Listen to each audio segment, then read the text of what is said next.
দোয়া কবুলের 5টা শর্ত, এই কথা বলে আজকের আলোচনা শেষ।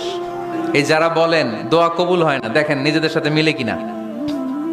এই 5টা শর্ত যদি পাওয়া যায়, মুহূর্তেই আপনার দোয়া আরশে যে নক করবে। 1 নাম্বার শর্ত আকলুল হালাল, হালাল খাওয়া। কি খাওয়া? আমরা দুইটাই খাই, হালালও খাই হারামও খাই।